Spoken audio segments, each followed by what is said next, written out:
మరి అదే విధంగా రసూల్పూర్ రిటర్నింగ్ వాల్ విషయంలో కానీ మన గౌరవ పెద్దలు కేసీఆర్ గారి నాయకత్వంలో మరి కంటోన్మెంట్ ప్రాంతంలో డబుల్ బెడ్రూమ్లు మరి అనేకమైనటువంటి పేద ప్రజల కోసం ఆ రోజు ఇచ్చినటువంటిది కూడా మీ అందరికీ తెలిసిందే.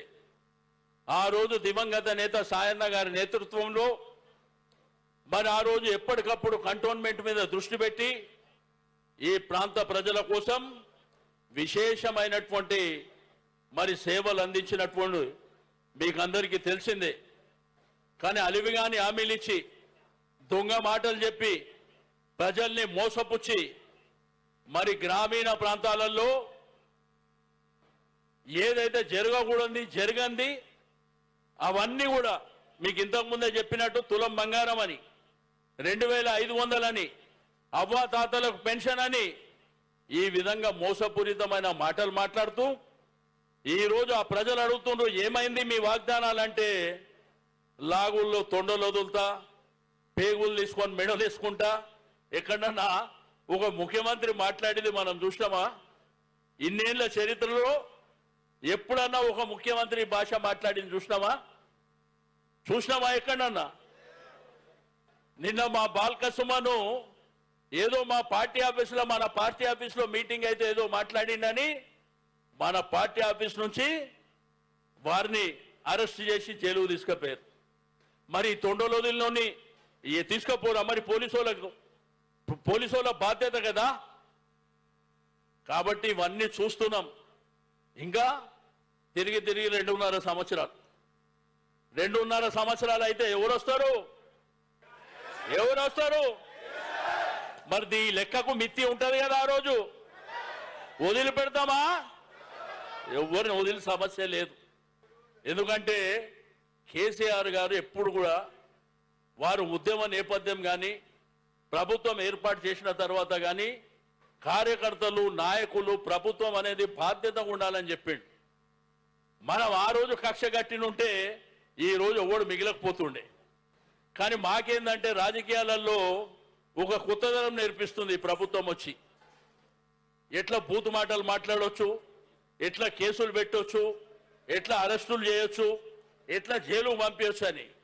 సరే చేయండి, మీరు ఎంత చేస్తారో 2.5 సంవత్సరాలు మీ ఇష్టం చేసుకోండి, ఎంతమందిని చేస్తారో చేసుకోండి. ఆ తర్వాత ఉన్నది చూడు 2.5 సంవత్సరాల తర్వాత అప్పుడు ఎక్కడ పోతారు? ఆ రోజు చూద్దాం ఇలా కథ అంతా. కానీ సుశిక్తులైనటువంటి కార్యకర్తలు నాయకులకు నేను చెప్పేది ఒకటే, కంటోన్మెంట్ ప్రాంతంలో మీరు వార్డు తిరగండి. ప్రతి వార్డులో కూడా మరి పార్టీ కార్యక్రమాలు, ఒకటి ఎస్ఐఆర్ విషయంలో కానీ, రెండోది మెంబర్షిప్ డ్రైవ్ విషయంలో కానీ మీరు నిరంతరం ప్రజల మధ్యన ఉండి ఆ కార్యక్రమాలు చేసుకోండి అని చెప్పి నేను ఈ సందర్భంగా తెలియజేస్తా ఉన్నాను. ఈరోజు మనకు సాయన్న గారు లేరు.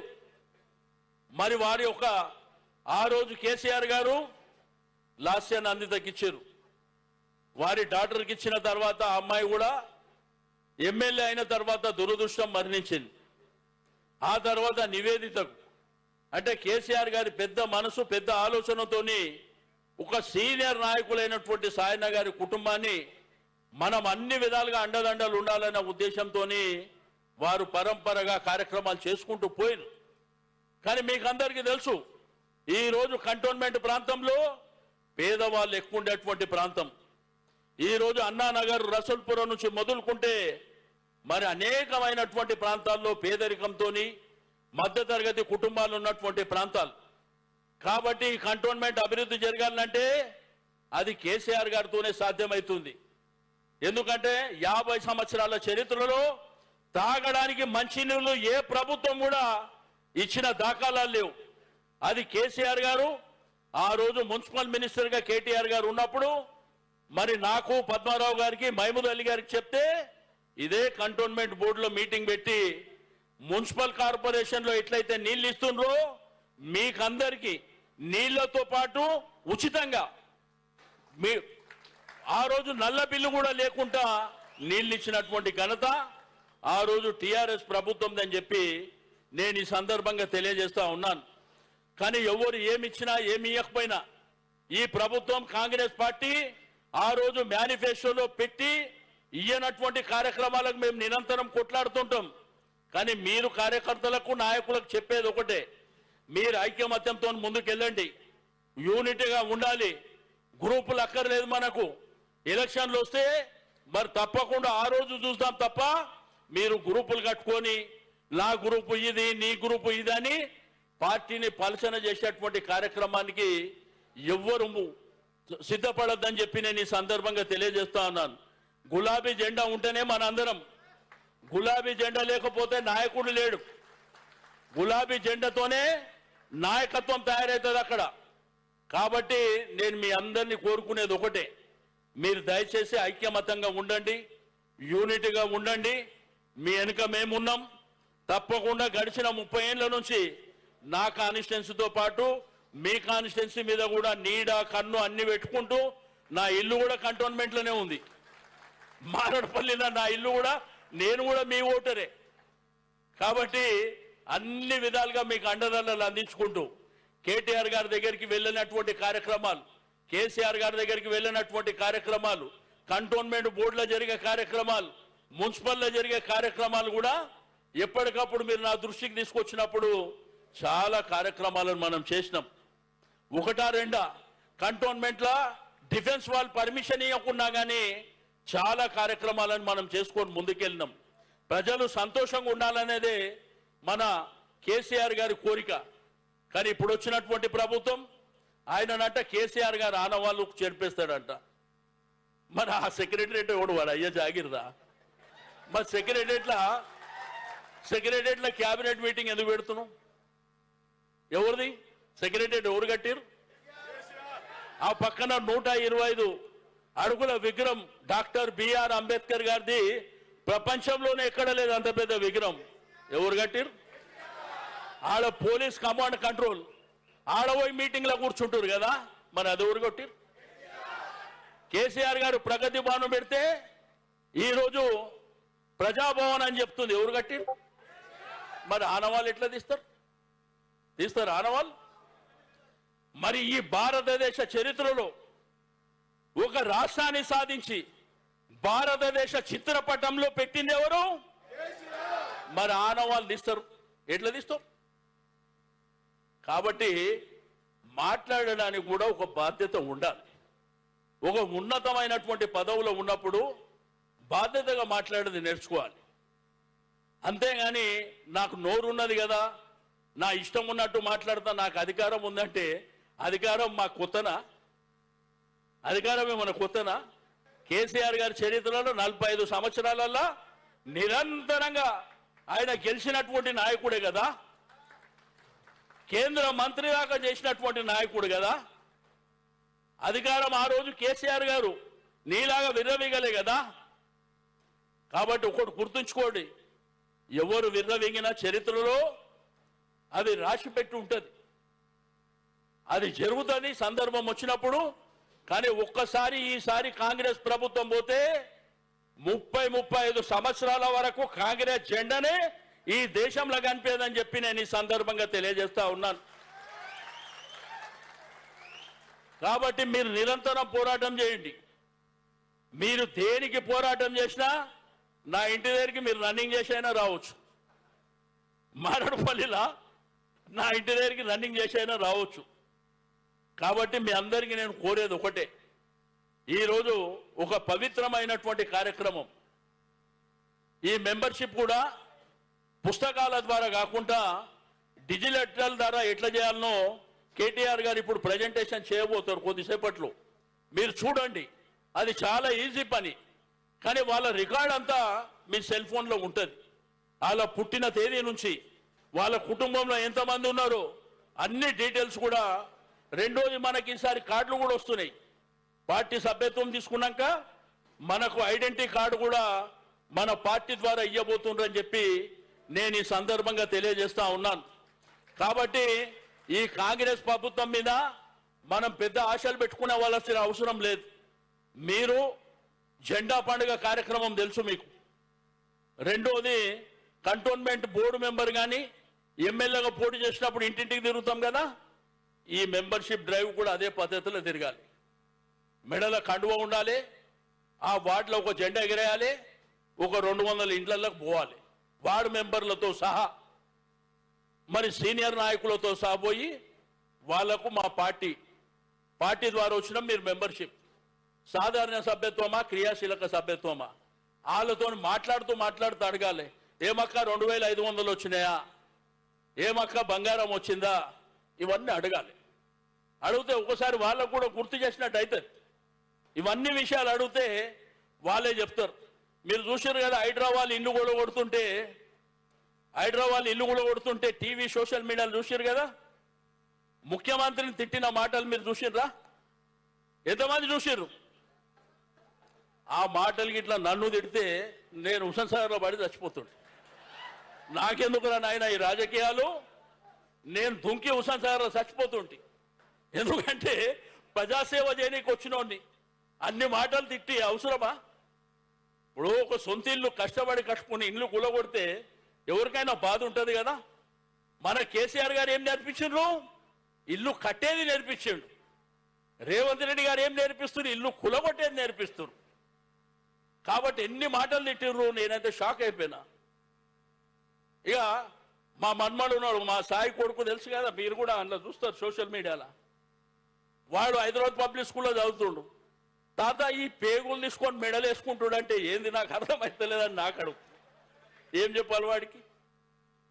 గుడ్లు తీసి గోళీలాడతా ఇదేం భాష అంటే ఏం చెప్పగలుగుతాం పిల్లలకు? మా ఇంకో మన్మడు ఉన్నాడు, వాడంటాడు ఇంటికి పోతే ఆ కరెంటు వంగనే, తాత ఏంది రేవంత్ రెడ్డి ఊకే కరెంటు తీసేస్తున్నాను వాడంటాడు. అంటే చిన్న పోరలు కూడా వాళ్ళకు కూడా ఏం జరుగుతుందో తెలుస్తుంది.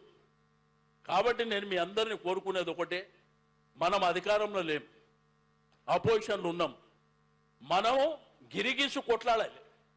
అంతేగాని నేను ఆయన వెనుక పోతా ఈయన వెనుక పోతా, ఎవడు అయినా గులాబీ జెండా వెనుకనే పోవాలి తప్ప ఎవరి వెనుక కూడా పోవాల్సినటువంటి అవసరం లేదు. ఇది ఉంటేనే వాళ్ళ గుర్తింపు, ఇది లేకపోతే గుర్తింపా? మీరు చూస్తారు కంటోన్మెంట్లో మనం ఓడిపోయినాం, ఎమ్మెల్యే ఓడిపోయినాం, ఎంపీకి ఓడిపోయినాం. బోర్డు ఎలక్షన్లో అయితే మనమే గెలుస్తామని చెప్పి ఆడ ఎలక్షనే పెడతలేడు. ఇవన్నీ జరుగుతున్నాయి. కానీ నీళ్లు లేకపోతే ఎవరింటికి వస్తున్నారు? కరెంటు లేకపోతే ఎవరింటికి వస్తున్నారు? మీ దగ్గరికే వస్తారు. ఎందుకు? మీ వెనుక ఇంత పెద్ద గులాబీ జెండా ఉన్నది కాబట్టి నీ ఇంటికి వస్తారు. అదే మనకు అన్నిటికంటే పెద్ద పదవి. కాబట్టి ఇది మీరు దృష్టిలో పెట్టుకొని మీరు చేసిండ్రు. కేసీఆర్ గారు ఏం చేయలేదు చెప్పండి? ఎన్ని అద్భుతాలు చేసిండు. గ్రామీణ ప్రాంతంలో మీరందరూ తెలంగాణ పల్లెల్లో నుంచి కంటోన్మెంట్ నియోజకవర్గంలో చాలా మంది పల్లెల్లో నుంచి వచ్చిన వాళ్ళే. మీకు ఏ బస్సు తీసుకున్నా కానీ నిజామాబాదు, కరీంనగరు, వరంగల్ అనేకమైనటువంటి ప్రాంతాల నుంచి, సిద్దిపేట నుంచి, లేకపోతే సిరిసిల్లను, అనేకమైన నల్గొండ, మహబూబ్నగర్ అన్ని ప్రాంతాల నుంచి వచ్చిన వాళ్ళు. మీరు పండుగ పబ్బానికి పెళ్లిలోకి పోతే మీ తల్లిదండ్రులు కానీ అక్కడ ఉన్న వాళ్ళు ఏం చెప్తున్నారు? వీడి రోగం పుట్ట కేసీఆర్ ఉన్నప్పుడే మంచిగుండే, కనీసం ఒడ్లు కొననికే దిక్కు లేదు, కళ్ళాలు లేవు, గన్ని బ్యాగులు లేవు, కరెంటు లేదు, కొనేటోడు దిక్కు లేడని చెప్పి తిడుతుర్రా లేదా? మరి ఈరోజు బతుకమ్మ పండుగ కేసీఆర్ గారు మరి తెలంగాణ రాష్ట్రం వస్తే అమెరికాలో ఉన్నోడు బతుకమ్మ ఆడుతుండు, ఫ్లైట్లో బతుకమ్మ ఆడుతుండు. అంటే మన చరిత్రను ఎక్కడి నుంచి ఎక్కడి దాకా దేశ విదేశాలకు కూడా కేసీఆర్ గారు తీసుకెళ్లారు. మనం కొలిచేటువంటి యాదగిరిగుట్ట లక్ష్మీ నరసింహ స్వామి దేవాలయం, మీరు యాదగిరిగుట్ట పోయిన ఎంతమంది పోయినారు? ఒకప్పుడు ఎట్లుండే యాదగిరిగుట్ట, ఇప్పుడు ఎట్లున్నది? ఎట్లుంది? ఇక ధర్మం గురించి, హిందూ మతం గురించి మనకి ఇంకో నేర్పేనికి రావట్టి. ఇక మన కర్మ కాకపోతే ఏంది? కేసీఆర్ గారు చేసిన యాగాలు, యజ్ఞాలు ఈ దేశం ప్రపంచంలో ఎవడో చేసిండా? వాడు ఎవడో వచ్చి హిందూ మతం గురించి మనకు నీతులు చెప్పబట్టే. మన బోనాలు జరుగుతాయి కదా, సికింద్రాబాద్ బోనాలు అంటే దేశం ప్రపంచంలో కూడా ప్రఖ్యాతి గాంచినటువంటి. అప్పుడు మీ బస్తీలలో బోనాలు చేసుకుంటే చందా వసూలు చేసి బోనాలు చేస్తుంటే పలారం బండి తీయాలన్నా తొట్టెల తీయాలన్నా కేసీఆర్ గారు వచ్చినాక ప్రతి గుడికి పైసలు ఇచ్చిండా లేదా? ఇచ్చిండా లేదా? అట్లా హిందువులను ఆ విధంగా, ముస్లిం సోదరులుంటే రంజాన్ తోఫా అని వాళ్ళని ఆ విధంగా, క్రిస్టియన్ మతం ఉంటే వాళ్లకు మరి గిఫ్ట్ ఇచ్చేటువంటి కార్యక్రమం ఎక్స్మస్ కు, ఇట్లా అద్భుతమైనటువంటి కార్యక్రమాలు. సంబంధ వర్గాలు సంతోషంగా ఉండాలి, హరిజన గిరిజన బడుగు బలహీన వర్గాలు మైనారిటీలు సంతోషంగా ఉండాలని చెప్పి కేసీఆర్ గారు ఆలోచించేదే తప్ప కులానికో మతానికో పొట్టు పెట్టలే. ఆయన ఏ రోజు కూడా అద్భుతాలు చేయాలి, నా రాష్ట్రాన్ని ఈ దేశానికి ఆదర్శంగా తీసుకుపోవాలని చాలా అద్భుతమైనటువంటి కార్యక్రమాలను చేసిండు. కానీ ఆ రోజు మనకు ఎవరి మీద ఈర్ష్య లేదు, ఎవరి మీద కోపం లేదు, ఎవరినో లోపడేయాలి, ఎవరి మీద కేసులు పెట్టాలి, మాకే పుష్కలంగా పని ఉంది. కానీ ప్రజలు ఇక మీరు కూడా 10 ఏళ్ళు కష్టపడ్డారు కదా, కొద్దిగా రెస్ట్ తీసుకోండి అంటే మేము కూడా రెస్ట్ తీసుకున్నాం, మన అందరం కూడా రెస్ట్ తీసుకుంటున్నాం. కానీ వీళ్ళ యొక్క దుర్మార్గమైనటువంటి పరిపాలన చూసిన తర్వాత ఇక రెస్ట్ ఎందుకు రాబాయి, కొట్లాడదాం ఏడుకైతే ఆడుకని కొట్లాడుకొని ముందుకెళ్తున్నటువంటి సందర్భాన్ని కూడా నేను ఈ సందర్భంగా గుర్తు చేస్తూ, మరి ఈరోజు ఈ బ్రహ్మాండమైనటువంటి కార్యక్రమంలో మిమ్మల్ని చూస్తుంటే చాలా సంతోషం వేస్తుంది. ఈరోజు మనం సాయన్న గారిని కోల్పోయిన పెద్ద మనిషిని, అయినప్పటికీ ఇక్కడ కార్యకర్తలు కేసీఆర్ గారి మీద ఉన్నటువంటి అభిమానంతో ఆ రోజు తెలంగాణ ఉద్యమంలో హైదరాబాద్ సిటీలో కంటోన్మెంట్ నుంచే ఎక్కువ మంది ఆ రోజు గులాబీ జెండా మోసినటువంటి ప్రజలు ఉన్నారని చెప్పి నేను ఈ సందర్భంగా తెలియజేస్తా ఉన్నాను. కాబట్టి తప్పకుండా మనకు అధికారం వస్తే ప్రజల్ని మనం ఆదుకుంటాం, ప్రజలకు అనేకమైనటువంటి కార్యక్రమాలు చేస్తాం. ఆ రోజు ఈ రోజు మీరు చూస్తున్నారు కదా, బతుకమ్మ చీరియాలంటే ఒక ఎలక్షన్ రావాలి. కానీ ఆ రోజు కేసీఆర్ గారు అట్లా చేయలే. అందరు సంతోషంగా ఉండాలి, అందరు గొప్పగా బతకాలనేటువంటి ఆలోచనతోని ఆ రోజు మీకు అందరికీ తెలుసు, కేసీఆర్ గారు 9.5 సంవత్సరాల పరిపాలనలో పేదవాడింట్లో కూడా డబ్బులుండే, పేదవాడింట్లో కూడా డబ్బులుండే.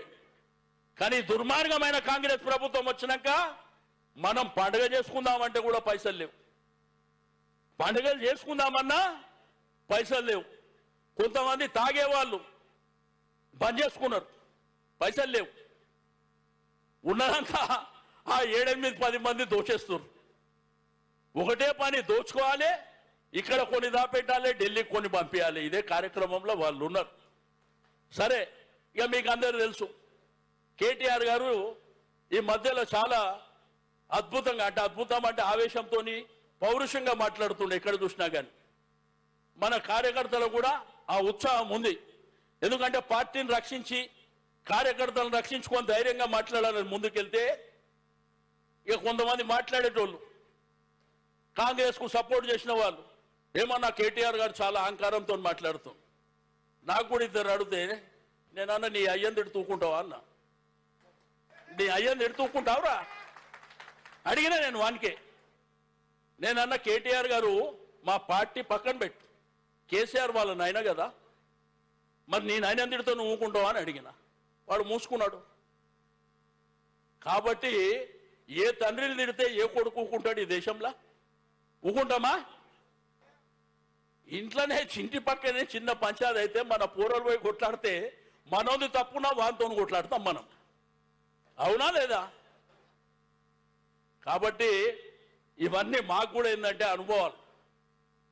అధికారం లేకపోతే ఎన్ని అనుభవాలు ఉంటాయో అన్ని అనుభవాలను కూడా మనం చూస్తున్నటువంటి సందర్భం. కాబట్టి మీ అందరికీ నేను కోరేది ఒకటే, మరి ఈ యొక్క మెంబర్షిప్ కార్యక్రమం, ఎస్ఐఆర్ కార్యక్రమాన్ని కూడా ఇప్పుడు కేటీఆర్ గారు వారి ప్రసంగం తర్వాత మీకు వివరిస్తారు. తప్పకుండా దాన్ని ఫాలో కండి. ఫాలో కావడం మూలాన ఎవరి ఓటు కూడా తొలగిపోదు ఒకటి. రెండోది, మెంబర్షిప్ మాత్రం మీ అందరికీ చెప్తున్నా, ప్రతి డివిజన్లో పాదయాత్ర చేసినట్టు పొద్దున 2 గంటలు, సాయంత్రం 2 గంటలు ఇంటింటికి వెళ్ళాలి మెంబర్షిప్ కార్యక్రమం. మీరు మెంబర్షిప్ ఏ ఇంటికి పోయినా కళ్ళు మూసుకొని వాళ్ళు మెంబర్లు అవుతారు మనకు. ఎందుకంటే టీఆర్ఎస్ పార్టీ అంటే అభిమానం, కేసీఆర్ గారు అంటే అభిమానం. తప్పకుండా వాళ్ళ మెంబర్షిప్, ఆ మెంబర్షిప్తో పాటు అది యాప్ డౌన్లోడ్ చేసినప్పుడు వాళ్ళతో ముచ్చట పెట్టేటప్పుడు ఏమ్మా నీకు మొన్న బిడ్డ పెళ్లి చేసినావు బంగారం వచ్చిందంట కదా, ఎవరు చెప్పి చెప్పుతో కొడతా అని అంటారు. అది ఎలక్షన్ల వరకు మనకు ఉపయోగపడుతుంది. మనం గుర్తు చేయలేదనుకో మర్చిపోతారు. అదేవిధంగా మా ముస్లిం సోదరులను అడుగుతున్నా, हमारे भाइयों से गुजारिश है, तोहफा दिया रमजान का तोहफा, परसों में एक बार दिए शायद, अभी इमाम मौसम के लिए कौन देखे मगर आप लोग पार्लियामेंट इलेक्शन आते दिल्ली से, वो मुस्लिम लीग वाले बोले वो मोटे को डालो छोटे को डालो बोलो तो वोट डाल रहे, काय को डाल रहे? केसीआर साहब कुछ नहीं करे, आपको कुछ नहीं करे, फिर कैसा? वो दिल्ली से, उसको क्या मालूम दिल्ली में रहने वाले को? आप रसूलपुरा में रहते, इंदिरा नगर में रहते, वहां पर ना आपको काम करे सो वाले सायना साहब मिलते थे, नहीं उन्होंने दिल्ली से आए सो वाला मिलता था। इसलिए आप लोगों से गुजारिश है, ये सब बोलो। हकीकत क्या है? हकीकत के हिसाब में आप लोग काम करिए। आपके लिए जो सहारा दिए उनके लिए काम करिए, जो पार्टी आपके साथ है उनके लिए काम करिए। कोई हुकूमत आपके लिए साथ है, वो हुकूमत के लिए कैसे? केसीआर साहब क्या बोले थे गंगा जमुना तहजीब के बोल के? अभी देखे ना सारे हिंदुस्तान में उर्दू बात करने वाले चीफ मिनिस्टर को देखे कभी भी? केसीआर को देखे ना? पक्का है ना?